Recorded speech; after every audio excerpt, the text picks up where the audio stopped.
I was in commercial real estate for 12, 13 years. I loved that space.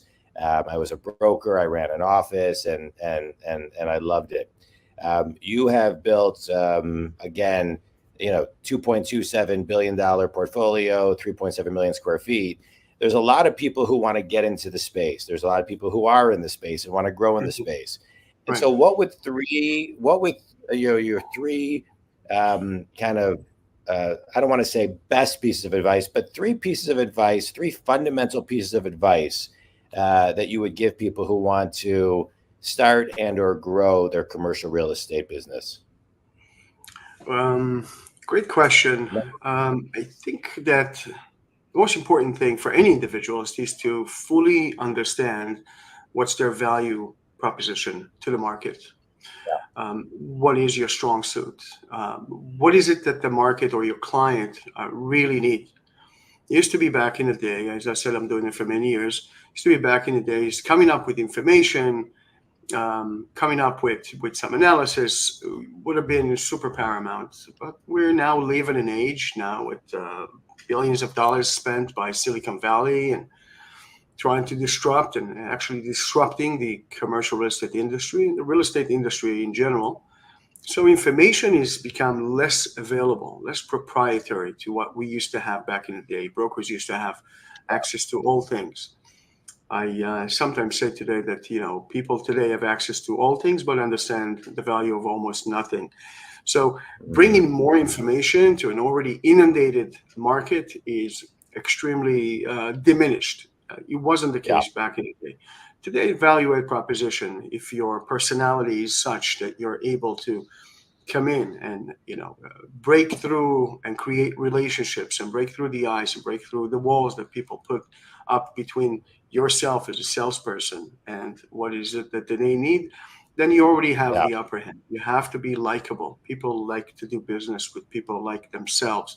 You have to be yeah, likable. That's the first thing. Second of all, you want to bring value, right? What is the value proposition that you bring? We obviously, as brokers, maybe as investors, we always have somebody that we want to talk to in order to convince them to do certain things. Way back in the day, is on the brokerage side of the business, I would come in and bring a piece of information that I would consider that maybe a lot of people have overlooked. Maybe I knew something, right? Also, it's a very inefficient market. And so my conversations and my contacts would have been my strong suit because I would gain the trust of the folks that would hire me to represent them, and I would do a very, very methodical work in order to, sell a transaction or raise capital and so on. So the first thing is understand what it is that you have. What's your value proposition? The second thing is, you're working in a very fast-paced market. It's a highly competitive market, whether it is in New York, Los Angeles, Miami. The only way for you to kind of like be ahead of the curve is really work hard. It's actually work yeah, hard. There's no shortcuts, right? There's no shortcuts. We've pivoted from the brokerage 8 years ago, from the brokerage into the private equity, but there's no shortcuts, right? We've changed the dance where before we used to kind of like, try to convince sellers to buy property. Now it's actually us that needs to be convinced to acquire those properties. But you got to be a very hard worker and you got to be very methodical. Really be super organized and very, very methodical. Spend the time necessary to walk the geographical location that you are choosing to work in. Understand the locations, understand who the players are, and make sure you create those relationships and do it on a very systematic basis. So that's a very important thing.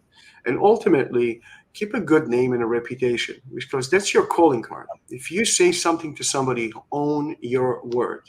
Own your word. That's the one thing. That's the one thing we take with us. yeah, Anywhere, it can strip us from everything. It can strip us from our money. It can strip us from the cars. It can strip us from our assets. You can't strip us from our word. That's something that belongs to you. So own it. If you mean it, say it. And if something happens and you couldn't stay true to your word because you wish for something to happen, but didn't quite happen, then own it. Okay, be the first yeah. one to say, I've tried, it didn't work. I'm really sorry. Let's see how we can correct it, or let's go our separate ways. So own Yeah, your word. Make sure that your reputation stays intact. yeah. I love that. Right. All we have is our name, our brand, our intellectual capital, our word. I love that. And there's no shortcut to hard No, work. no You know, no right. shortcuts. There's no shortcuts, and there's no going viral, and there's no, it just is grind it out every single day. And Absolutely. consistency compounds, Joe. I talk about that all the time with people I coach. It's like, Hmm. the small things done consistently compounds. Big things done once in a while, they don't compound. That's right. So it's great. It's